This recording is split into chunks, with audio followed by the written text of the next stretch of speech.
Assalamualaikum warahmatullahi wabarakatuh.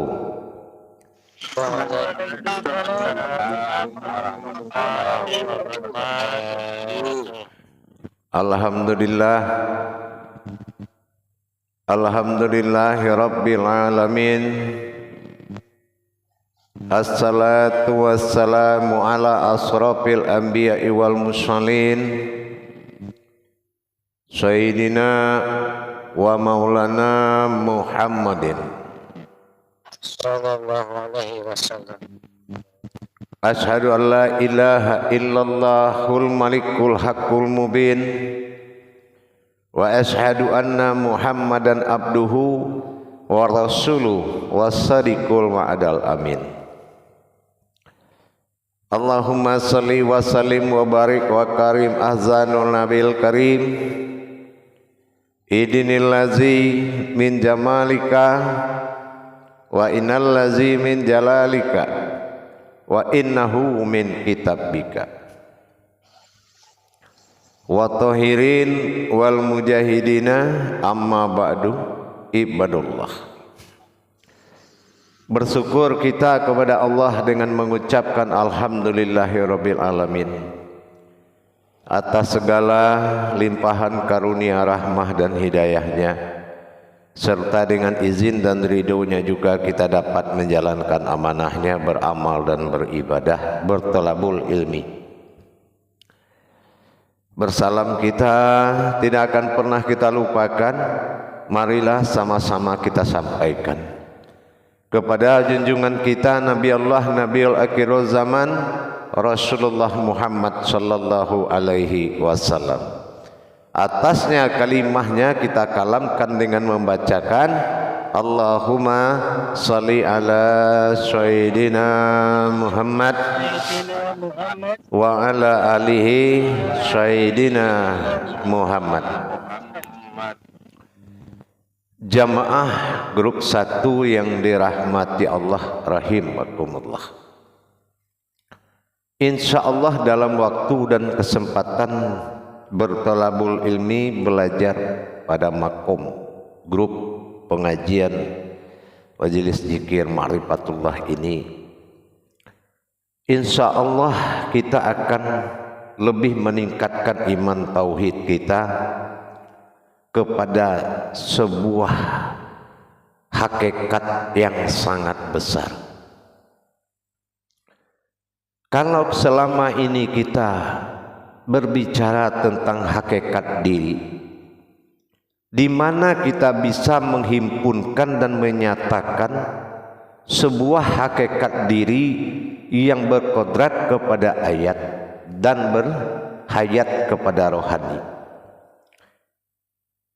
Kalau kita tidak bisa menghimpun mana diri hakikat itu yang sebenarnya, yang dikatakan diri hakikat Allah dan Muhammad, yang dihimpun menjadi diri yang kodrat.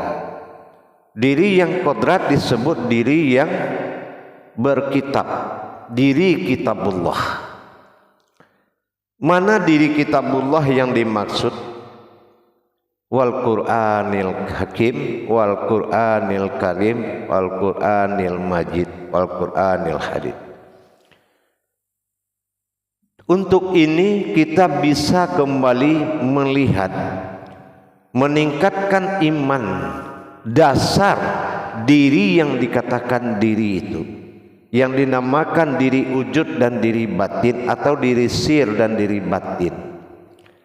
Mana hakikat yang dikatakan diri yang bersifat ketuhanan dan diri bersifat keumatan. Dikatakan diri yang bersifat keumatan dan ketuhanan mawujud dalam bentuk Alkitab, yaitu kitabullah. Mana yang dikatakan kitabullah terwujudlah suatu dalil yang keluar di dalam Al-Quran sebagai kodrat. Ayat adalah jasad dan kodrat hayat adalah rohani.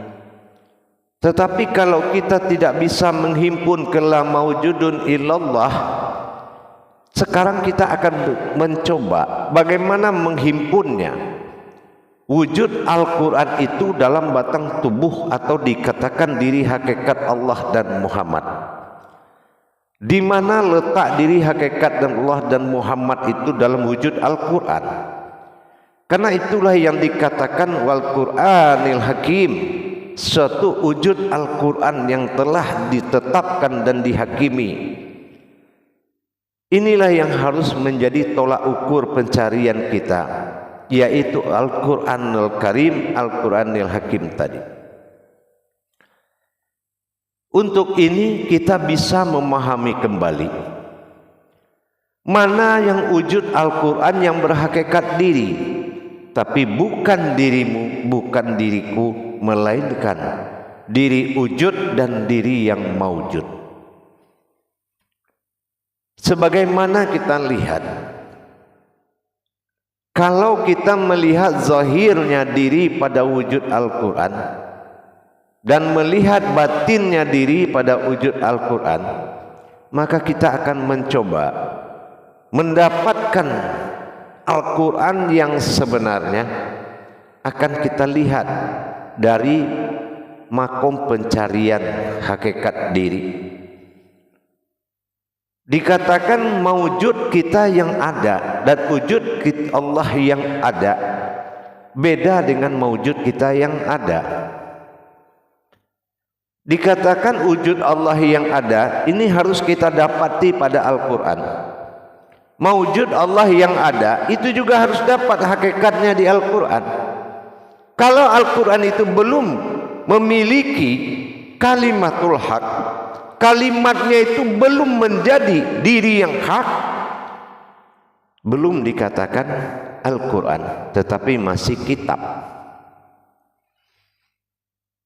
Untuk itu jamaah sekalian, kita akan perhatikan kodrat-kodrat diri pada Al-Quran. Jadi kalau Al-Quran itu kita dirikan, dia akan berbentuk sebuah diri. Dalam hal ini kita lihat kembali bagaimana kita mengambil suatu makomnya sebuah kodrat tadi, yaitu Al-Quran, hakikat diri Allah dan Muhammad. Mana yang berhakikat diri Allah dan Muhammad? Ini kita lihat dari wujud daripada Al-Quran tersurat. Pertama, yang sebenar-benar wujud kodrat diri pada Al-Quran itu adalah wujudnya Al-Ikhlas. Itu adalah kodrat. Maka kita lihat lagi kepada maujudnya surat An-Nas. Itu maujud. Maka nanti kita akan belajar bagaimana mendirikan diri kodrat Allah yang ada di dalam Al-Ikhlas dan maujud bersifat diri pada surat An-Nas dan bertajali diri batin dalam surat Al-Fatihah. Maka bertajalilah dalam pimpinan, yaitu tajalinya batin Allah dalam Bismillah. Dalam hal ini para jemaah sekalian, kita akan mencoba, kalau memang kodrat Allah itu diwujudkan dalam 3 kodrat, Al-Quran, Al-Qara'an, dan Al-Qur'ain. Al-Quran, Al-Qara'an, Al-Qara'in. Ain artinya apa? Al-Qara'an, ya, membaca Allah dalam wujud an, ya. Nah, ini ketemunya nanti di diri Al-Ikhlas. Al-Qara'ain ini akan ketemu dalam wujud Bismillah, Al-Fatihah. Sementara di dalam kodrat Al-Quran, nah ini akan ketemu di dalam wujud An-Nas.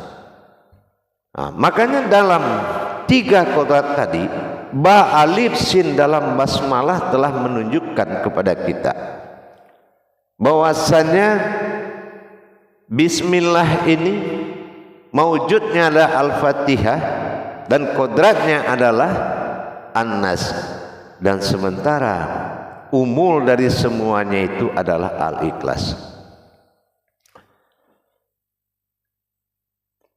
Maka dari itu batin diri Tuhan, batinnya kodrat diri Tuhan adalah wujud dari Al-An'am. Sementara dadanya berbaitullah pada kodrat surat Al-Kahfi. Nah, ini kita harus paham, ya. Ini kita harus paham tentang kodrat hakikat Allah dan Muhammad dalam mewujud Al-Quran, yaitu arasnya Al-Quran. Inilah yang menjadi tumpangan titipan diri. Dalam hal ini kita akan melihat nanti bagaimana proses tajalinya dalam himpunan seluruh kodrat itu di dalam Al-Ikhlas, di mana titik keikhlasan yang paling tinggi ditemui dalam dua kodrat hakikat Allah dan Muhammad. Titik keikhlasan ini yang akan menjadi bedahan daripada kajian sirnya Al-Ikhlas. Sirnya Al-Ikhlas akan menjadi patokan kajian sebagai kodrat Allah yang akan dimaujud pada An-Nas. Setelah dia maujud pada An-Nas, disinilah muncul sifat-sifat ketuhanan, makom-makom ketuhanan yang muncul dari surat Al-An'am, muncul dari surat Al-Kahfi, muncul dari tajalli bismillah dan maujud dalam Al-Fatihah. Inilah wujud batinnya. Jamaah yang dirahmati Allah. Jadi Al-Quran itu bukan suatu bacaan tulisan, karena tulisan tidak akan melahirkan arti di dalam Al-Quran, tapi melahirkan makna. Kalau sudah melahirkan makna, berarti hakikat. Setiap makna itu pasti kodratnya hakikat. Dengan demikian para jemaah sekalian, jadi kalau tidak kita tajalikan yang kita sampaikan ma'rifatullah selama ini, kemana intisari dari ma'rifatullah, yaitu dalam pencarian kalimatul haq, la ilaha illallah. Inilah yang dikatakan pada maujud dan wujud yang ada pada Al-Quran. Asmanya terlihat tulisan, husnanya terlihat rasa kodrat dalam Al-Quran. Untuk itu jamaah sekalian, sangat diwajibkan seseorang. Kenapa Allah katakan barang siapa yang membaca Al-Ikhlas ya dengan ilmunya, maka Allah berikan hidayah amaliyahnya 3 kali hatam Al-Quran. Kenapa? Karena dengan tajalinya sifat satunya Allah dan berdirinya kodrat Allah melalui wujud surat Al-Ikhlas yang menandakan ikhlasnya 2 jiwa yang ada dalam Al-Quran. Yang pertama jiwa sifat, yang kedua jiwa zatnya. Bagaimana keikhlasan zat kepada sifat, sifat kepada zat ini bertemu dalam wujudnya Al-Quran. Kita lihat Al-Ikhlas, kita kenal dengan surat terpendek dalam Al-Quran, terpendek. Tetapi terpendeknya ini kita lihat berapa pendeknya, 4 ayat. Nah, di sini sudah jelas makom dari 4 tadi sudah mewujud 4 makom sifat yang akan menjadi kodrat Muhammad. Sementara 3 kodrat akan maju sebagai makom tajalli Allah. 3 kodrat akan makom tajalli Allah, yang mana tajalli Allah akan bermakom kepada kalam bismillah, kalam al-fatihah, dan kalam an-nas. Sementara maujud dari itu sudah terbentuk dari 4 kodrat tadi. Ada kodrat al-fatihah, ada kodrat al-ikhlas, ada kodrat an-nas, dan ada kodrat bismillah. 4 ini akan menjadi panduan melalui susunan sifat Allah yang berkalam ayat di dalam diri. Ini makom sifat namanya. Bersifatnya aku pada zatku sendiri. Nah, inilah muncul al-ikhlas, tempat 4 makom bersifat kepada zatnya sendiri. Di sini akan terjadi tajalli. Bagaimana terjadi wujudnya Allah yang mendapatkan diri hakikat di dalam Al-Quran. Al-Qara'an, bagaimana kita bisa membaca diri an, mana diri batin atau diri hakikat itu. Dan lihat lagi dalam maujud kajian nanti An'am, pada surat An'am, maka sudah berupa dia.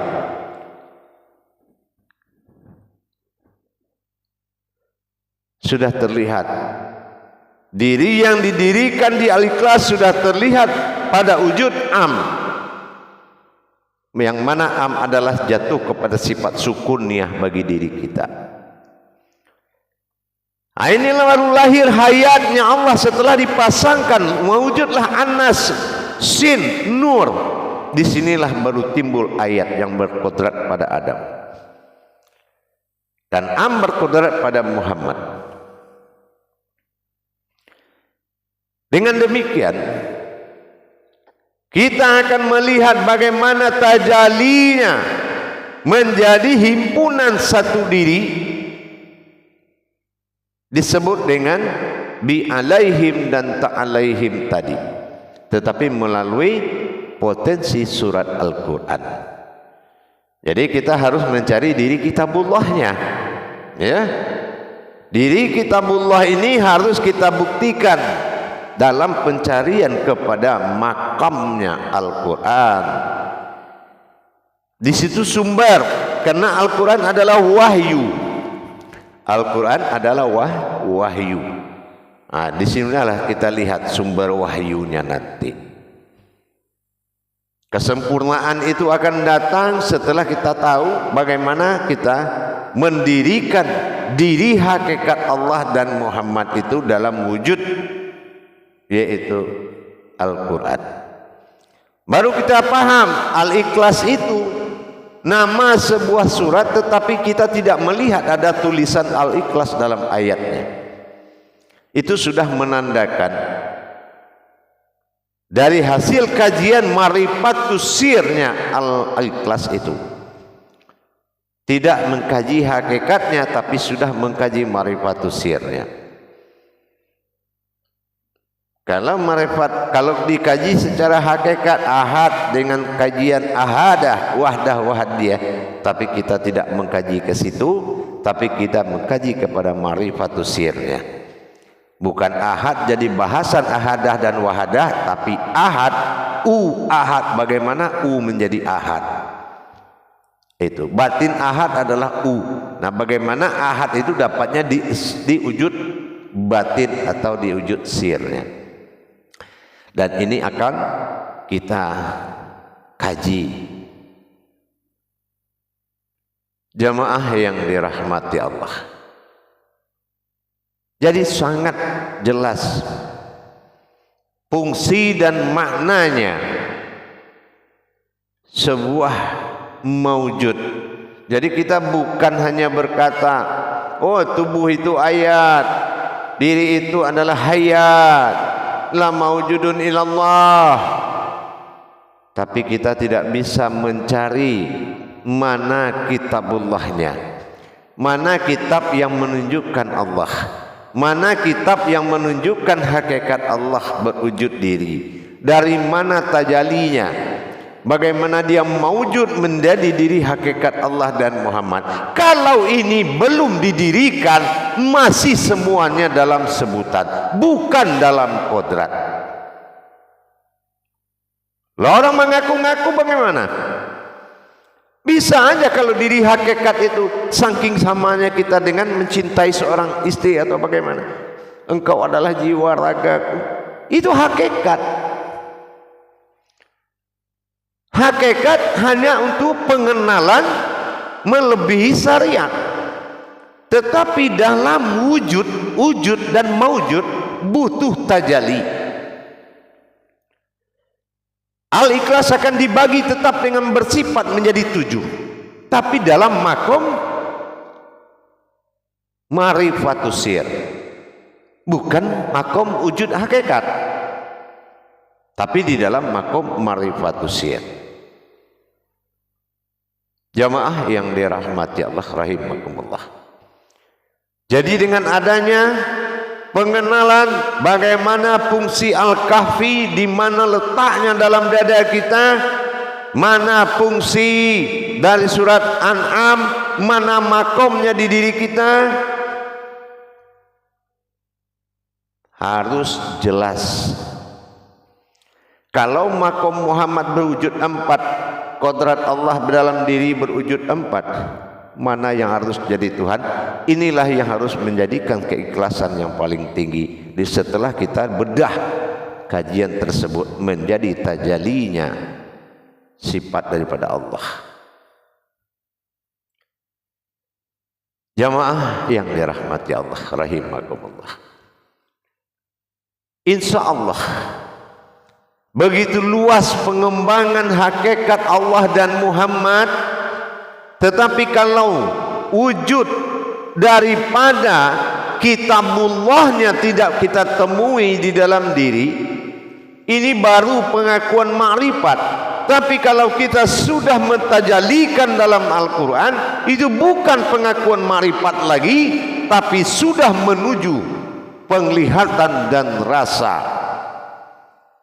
Makanya Al-Quran, Al-Qara'an, Al-Qur'ain, Al-Quran tadabur menjadi hakikat diri yang sebenarnya. Al-Qara'an membaca diri hakikat pada dirian, dan Al-Qur'ain dan melihat dan merasakan. Inilah makanya Al-Quran dibekali juga dengan 3 kemampuan. Alif berkodrat ilmu, lam berkodrat daripada zat Allah, itu disebut dengan iman, dan mim berkodrat daripada akidah atau akal. Ada yang membaca Al-Quran dengan kemampuan ilmu, ada yang membaca Al-Quran dengan kemampuan iman, dan ada yang membaca Al-Quran dengan kemampuan akal atau akidah.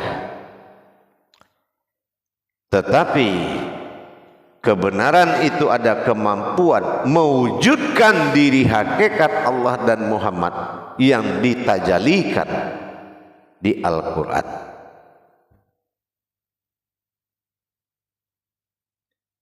Makanya disebut dengan membaca Al-Qara. Al-Qara, Iqra itu qara, membaca atau mengenal atau melihat atau merasakan. Iqra itu luas maknanya.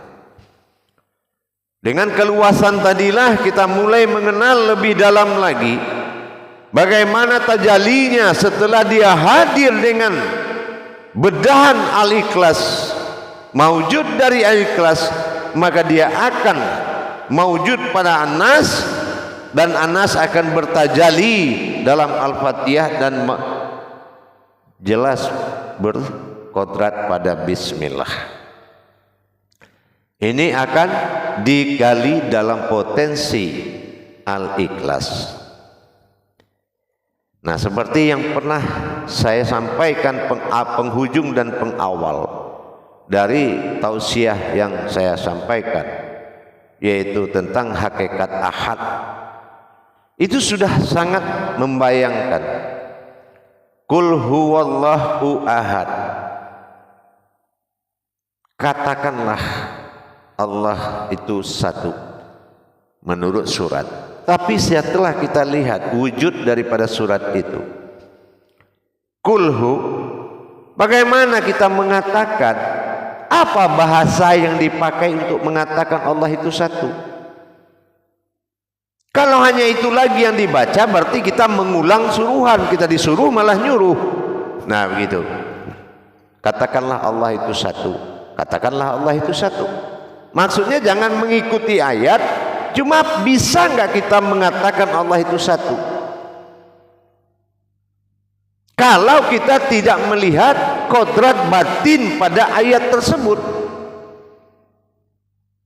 Kalau kita tidak melihat, berarti kita hanya mengulang-ulang ayat, bukan melaksanakan perintah ayat. Kena kul, kita terlena dengan kata, padahal kul ini bahasa wujud daripada kalamnya, yaitu berkalimat tasdik. Artinya apa? Maknanya banyak. Katakanlah aku satu, dirikanlah aku satu, lihatlah aku satu, rasakanlah aku satu, dan nikmatilah aku satu, pelajarilah aku satu. Pelajari, nikmati, jalankan dan dirikan. Hu, aku, Allah, zat. Tapi zat yang mana? Batin. Ahad, satu. Mana batin yang satu? Mana zat, diri batin yang satu? Sudahkah kita melihat bagaimana tajalinya alif itu berdiri? Ini pada kata awal pertama. Kalau kita belum melihat, bagaimana kita bisa mengkalamkan Allah itu satu? Tentu harus kita lihat potensinya dulu. Nah, ini yang dikatakan Al-Qur'an. Ya, ain melihat. Sementara sifat alif domah pada khur menyatakan sempurnakan katamu dan lihatlah Al-Qur'an. Berkatalah dengan sempurna. Kaf menunjukkan kodrat sempurna. Allah katakanlah Allah itu dengan sempurna kamu menyaksikan dan melihat wujud batinnya yang satu. Karena ahad di situ ada ahad, nanti ada ahad, ada ahad, aiu. Tapi kita hanya di ahad. Dan ini juga harus jelas bagaimana kita mengtadabbur atau mengkajinya. Ini baru satu ini ya. Saya jabarkan satu kata. Karena pengawal kaji ini dibuka. Karena makanya saya memperkenalkan melalui satu ayat dulu. Artinya itu harus bisa disaksikan di mana munculnya wujud satu itu tadi. Seperti apa tajali batinnya, tajali arasnya dalam pensaksian. Karena ini marwahnya ini adalah kehadiran Allah, hakikat Allah dan Muhammad. Makanya luar biasa.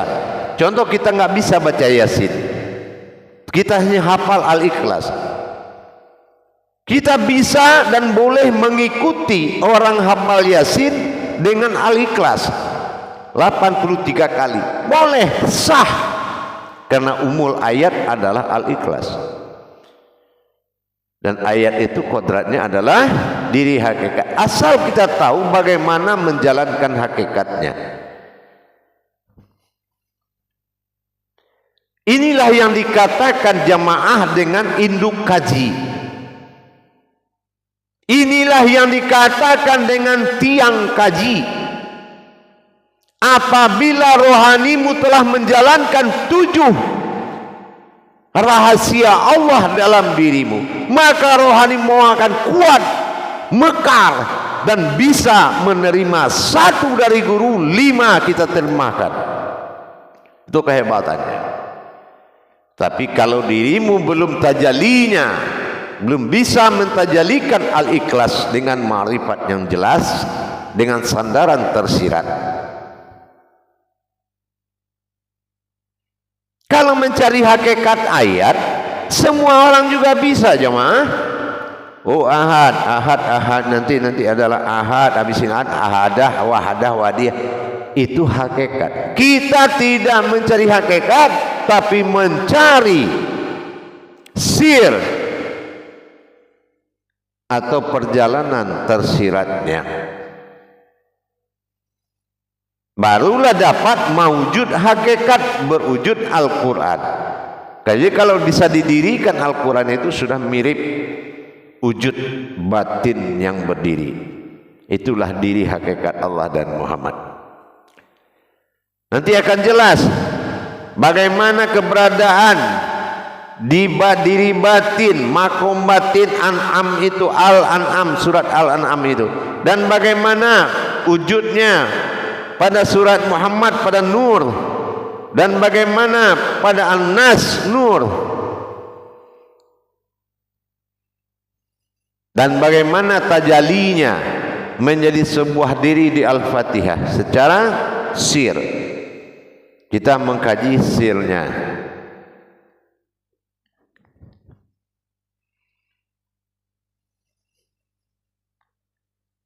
Baik, kita coba muzakarah dulu, karena nanti dalam makom pengkajian ke depan cukup kita awal ini pengenalan dulu.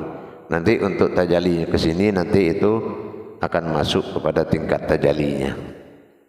Karena ini, nah, mari kita lakukan muzakarah dulu. Jadi sehingga kita sudah paham ternyata yang di hakikat kita baca-baca ini kita harus dapat wujudnya di Al-Quran itu. Nah gitu ya. Kenapa? Surat Al-Quran itu bukan disusun menurut surat, tapi disusun menurut kodrat. Gitu, paham? Insyaallah. Mari kita lakukan muzakarah. Saya harapkan jemaah seluruhnya aktif dan betul-betul bersungguh-sungguh. Salam muzakaratun fil jamiati rahimakumullah. La ilaha illallah wallahu akbar. Silakan juru tabligh menyampaikan amanah jamaahnya. Insyaallah. Assalamualaikum warahmatullahi wabarakatuh. Ya sehat ya. Insyaallah, alhamdulillah sehat. Alhamdulillahirrahmanirrahim. Barakallahu ya karim. Insyaallah. Syukran Buya atas Insyaallah. Insyaallah dalam kajian makom apa Kang Mut, pahit mulutnya. Audionya dimatikan, yang lain yang tidak dimatikan. Insyaallah dalam makom sir ya Bu ya, untuk mencari kodrat 4 Muhammad, yaitu kodrat 4 kodrat pada Muhammad, yaitu dalam mewujudnya surat Al-Ikhlas, dan mencari di dalam Iqra itu adalah Al-Quran, Al-Quran. Insyaallah mungkin ada yang saya tanyakan Bu ya. Yang ingin saya tanyakan, apakah di surat Al-An'am itu sebagai himpunannya Bu ya, yang mewujudnya di Al-Ikhlas, apakah seperti itu Bu ya? Himpunan tetap kepada Al-Ikhlas, ya, tidak akan pernah Al-Ikhlas yang lain akan berubah. Al-Ikhlas itu adalah himpunan kodrat Allah. Makanya sangat besar hidayahnya bagi orang yang membacanya dengan ilmunya. Al-Ikhlas. Nah, yang lain itu tajalinya. Jadi jangan dikira yang kita kaji selama ini batin an, tidak ada makom kajinya. Ada Al-Quran, ya kan? Nah, oh kita kaji nur ini pasangan nur demi nuru ala nurin. Ada suratnya An-Nas kita kaji, tapi bagaimana tajalinya? Nih gitu. Baru dihimpun dia di dalam Al-Fatihah yang tersirat. Menjadi hayatullah, ditajalikan dengan bismillah. Berarti itu baru kita boleh mengatakan mana ayat adalah jasad, mana hayat adalah rohani. Pegangan bagaimana bercampurnya dua kodrat tadi. Di sini tingkat keikhlasan ini akan kita tahu setelah kita bedah nanti. Insya Allah kita tadabbur di Al-Ikhlas ya. Insya Allah ya. Insya Allah. Penjabarannya Insya Allah. Silakan jamaah yang lain yang ingin bertanya, silakan dipertanyakan kepada Buya dan mengangkat gambar tangannya. Iya, silakan. Insya Allah ada Pak Hamsin, silakan Pak Hamsin, waktu dan tempat dipersilakan. Assalamualaikum warahmatullahi taala wabarakatuh, Buya. Waalaikumsalam warahmatullahi wabarakatuh. Indah ini, Buya. Teringat itu di ada kajian di YouTube, teringat itu surat Al-Ikhlas itu, Buya. Iya. Iya, ada satu ayat yang Buya kalamkan di situ. Mohon lagi, Buya. Indah sekali di lagi di Insya Allah. Yang penting seperti itu. Jadi kalau kita mengkaji secara sir, beda mengkaji secara hakikat. Kalau hakikat itu pembedahan kepada wujud yang bermakna. Tapi kalau pembedahan pada tersirat itu menyatakan yang tersembunyi itu, menyatakan yang tersembunyi. Nah, seperti bilang tadi kan, Qul huwallahu ahad. Nah, katakanlah. Kalau kita berpikir katakanlah, apa cara mengatakannya? Tapi panggilan hakikat menggugurkan ayat, melahirkan kodrat. Berarti katakan itu bukan dikatakan, tetapi ikhra. Ya. Nah, lihatlah, imanilah. Nah, macam itu kan. Sekali lagi, apapun yang caramu untuk mendapatkan diriku, tidak ada dosa bagi orang yang mencari keriduanku, kan begitu. Nah, kulhu, nah katakanlah atau lihatlah aku. Nah, kita anggap ainnya dulu, lihat, kulhu. Nah, gitu. Allah zat. Nah, ini dipanggil kita ini zat ini, ya. Diri zat ini yang dipanggil. Siapa diri zat? Itulah yang ditiupkan ruh bernama rohani, itulah Muhammad, kan gitu. Nah, zat, kul huwallah. Nah, baru sampai zat, ya kan? Nah balik tuh, berarti hilang maujud semuanya. Berarti diri sir.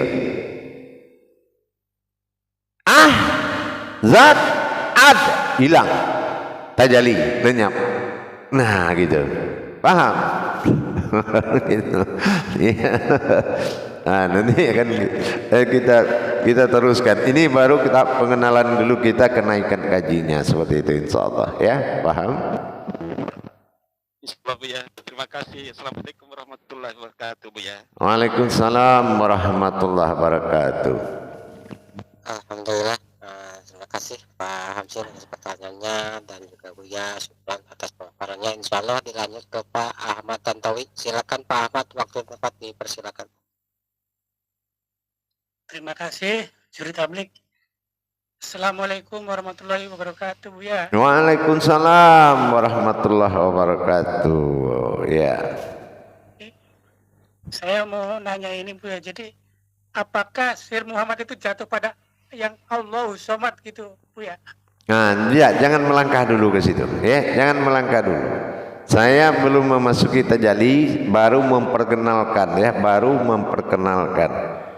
gitu ya. Jadi, ya, satu lagi, Buya. ya.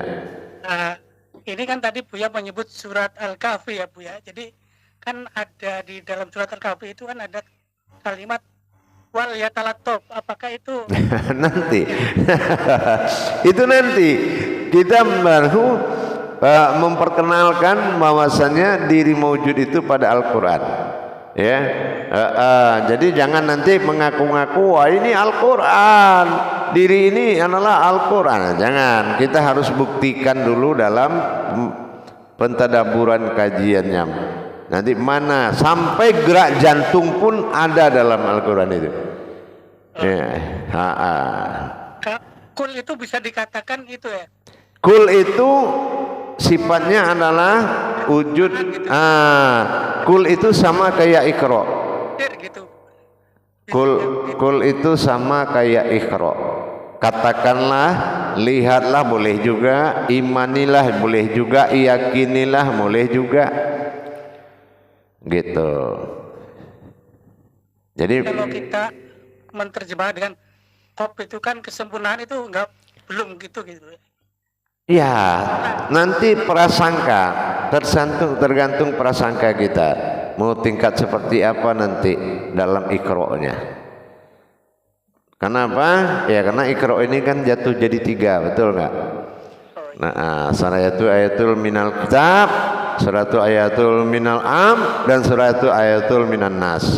Jadi tergantung yang kita pakai makom yang mana. Nanti yang penting kita harus dapatkan wujud diri hakikat itu dari pentadaburan Al-Ikhlas, baru dimasukkan ke An-Nas, baru ditajalikan dengan Al-Fatihah, baru bergerak dengan Bismillah nanti. Paham? Insya Allah ya. Insya Allah nanti itu ketemu semua itu. Mana yang dikatakan maujud Adam, berupa Allah pada Adam, akan ketahuan di sini. Mana yang dikatakan berhakikat Allah, berkodrat Allah pada Muhammad, akan ketahuan di sini. Dan suratnya pun akan terlihat. Nah, insya Allah. Jadi kita tidak mengkaji yang keluar dari kodrat Al-Quran itu tidak. Paham? Insya Allah Buya. Terima kasih Buya. Insya Allah. Bisa, boleh nanya satu lagi Buya?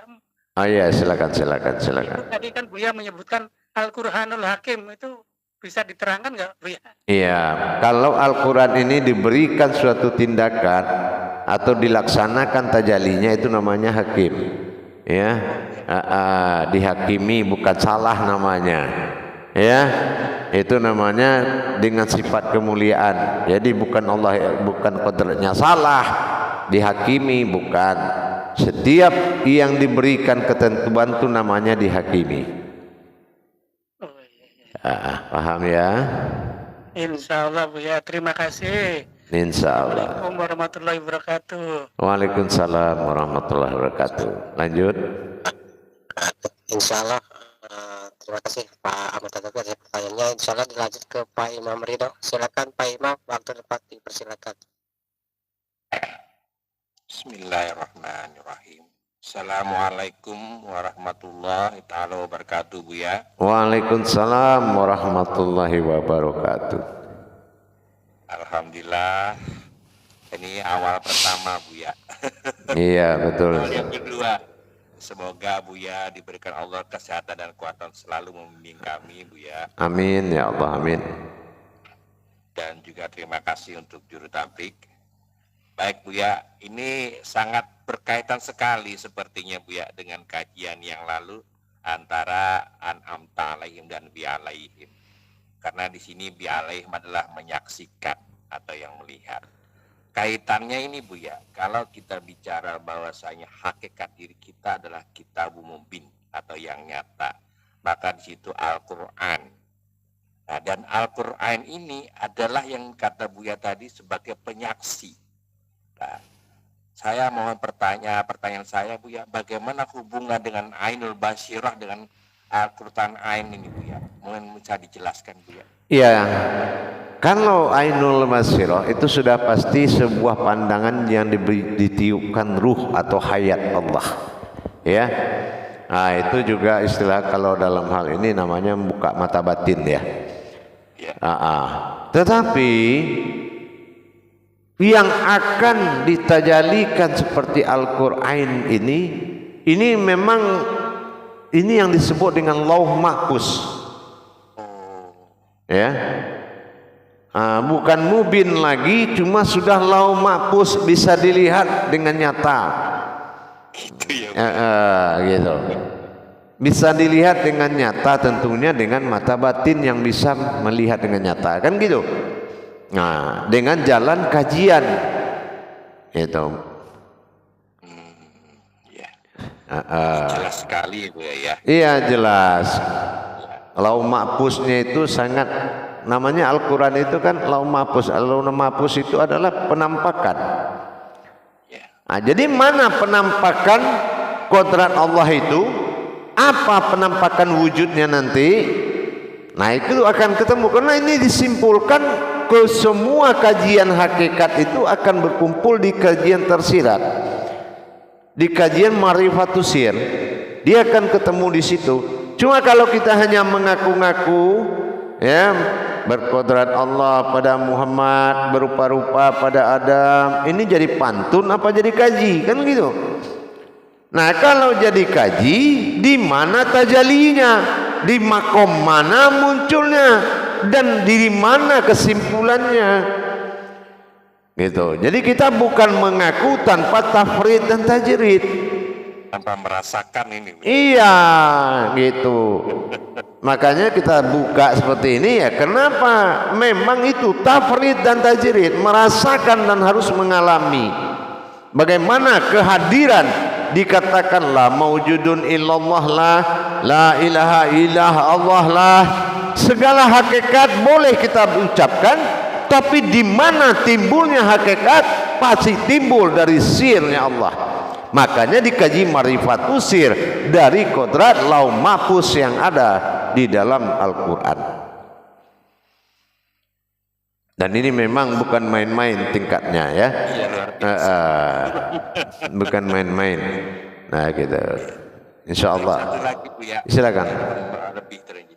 Jadi saya meninjau kembali tadi untuk Al-Quran dan Al-Quran tadi, di mana Al-Quran adalah sebagai hakikat dan Al-Quran adalah penyaksinya.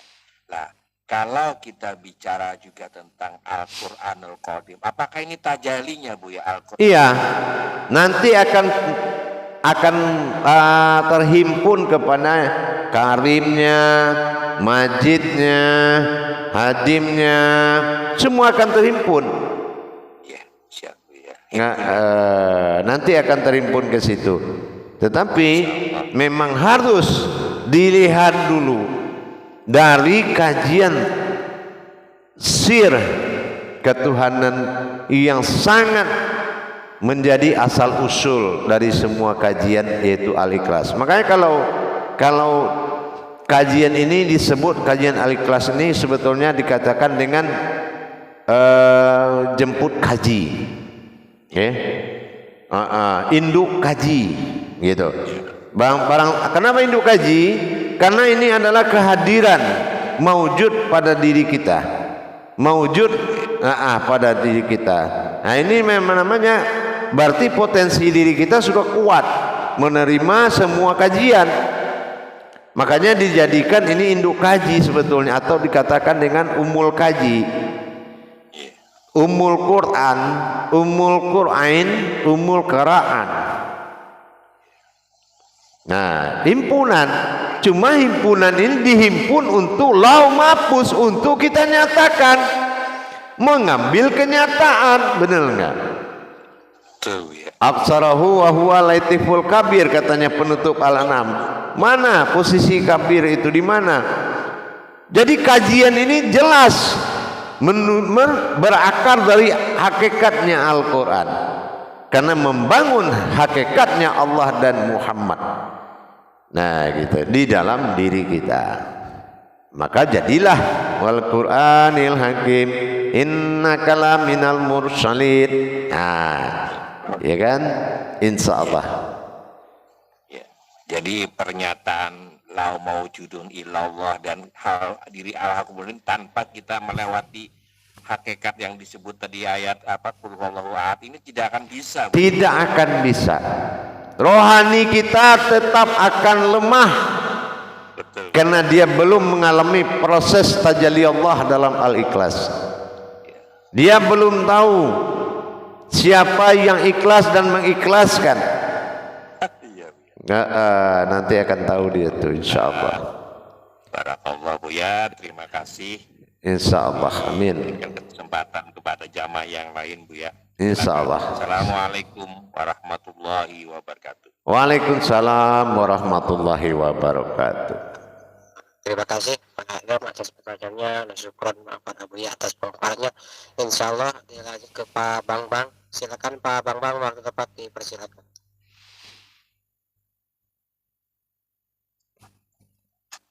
Alhamdulillah, terima kasih Juru Tabid. Assalamualaikum warahmatullahi wabarakatuh, Buya. Waalaikumsalam warahmatullahi wabarakatuh. Mudah-mudahan Buya selalu Buya ya. Amin, insyaallah amin. Buya mohon dijabarkan kembali Buya tentang kodrat diri pada Al-Quran yang mana makomnya pada Allah, pada Muhammad, wujudnya pada Ikhlas, dan wujudnya pada Anas, bertajalli pada Al-Fatihah ya. Iya. Bertajalli pada Al-Fatihah. Wujud pada Al-Ikhlas, mewujud pada Anas, bertajalli pada Al-Fatihah. Berkodrat dengan bismillah. Gitu jalannya seperti itu. Nah, jadi di situ kita baru nanti menempatkan. Sekarang kita mengkaji wujud tersirat, wujud rahasia dulu pada Al-Ikhlas. Nanti baru surat yang lain nanti akan mewujud sebagai sifat-sifat, bersifat gitu. Bersifat aku pada Nur, berupa-rupa pada Adam, akan wujud pada Anas. Nanti gitu. Nanti diterangkan lagi tajalinya. Seperti itu. Paham? Nanti semua. Bagaimana dengan diri Baitullah, mana alam Baitullah, batinnya Allah, ketemu nanti bagaimana pemasangan dari kodrat An'am, surat Al-An'am, gitu, dan surat yang lain juga, ya, sifat-sifat semuanya. Dari tahap awal ini kita memperkenalkan, belum mengajarkan tajallinya. Setelah kita batin, kita menerima lau mahfuz, ya, bahwasanya Al-Quran itu adalah sifat nyata bagi Allah. Dan dikatakan mubin tadi. Jadi bagaimana kita menyatakan, menghadirkan sehingganya tidak adalah diri melainkan dirinya semata. Gitu. Paham? Jadi bukan kita hanya mengaku kita Al-Quran, kita oh jasad kita Al-Quran. Mengaku itu hakikat. Hakikat itu boleh-boleh saja. Yang namanya kita bertuhan pasti ada hakikat hati, hakikat diri, itu pasti ada. Cuma hakikat belum terlaksana sebelum rahasianya terbuka. Nah gitu, paham? Insyaallah ya. Baik, insyaallah. Terima kasih Buya. Assalamualaikum warahmatullahi wabarakatuh. Waalaikumsalam warahmatullahi wabarakatuh. Terima kasih Pak Bambang atas pertanyaan. Insya Allah dilanjut ke Pak Lalu. Silakan Pak Lalu, waktu tepat dipersilakan. Alhamdulillah. Terima kasih Pak Juru Tabid. Assalamualaikum warahmatullahi wabarakatuh Buya. Waalaikumsalam warahmatullahi wabarakatuh.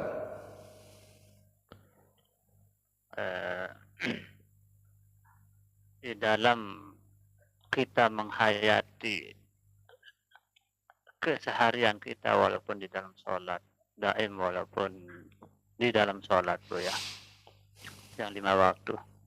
Maaf Buya, saya bertanya seperti ini. Harus kita nyatakan dengan sebenar-benarnya diri, batin, dan sirnya itu, sedangkan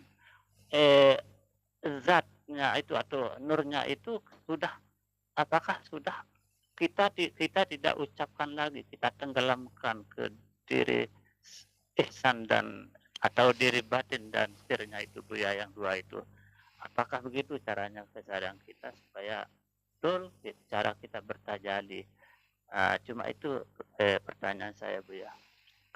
Ya, kalau dia jatuh ke amaliyah, dia bekerja 24 jam dengan kodrat. Kalau dia jatuh ke ibadah, dia bergantung kepada hakikat yang tidak terputus. Kalau dia berilmu, maka dia wujud semata. Ini kodrat ini menentukan makomnya. Jadi harus mencapai kesempurnaan makomnya dulu sebelum kita mendapatkan hak tajalli dari Allah. Gitu, harus selesai dulu bantu makom-makomnya semua. Nah, kalau kemarin kita hanya mengaku, nah sekarang bagaimana lauh mahfuz mencari kenyataan Allah, lauh mahfuznya pada Al-Quran, hakikat diri Allah dan Muhammad. Ya, berarti kita harus nyatakan dulu supaya menjadi lauh mahfuz. Iya, harus begitu dulu. Ya, terima kasih Buya. Insyaallah. Waalaikumsalam warahmatullahi wabarakatuh.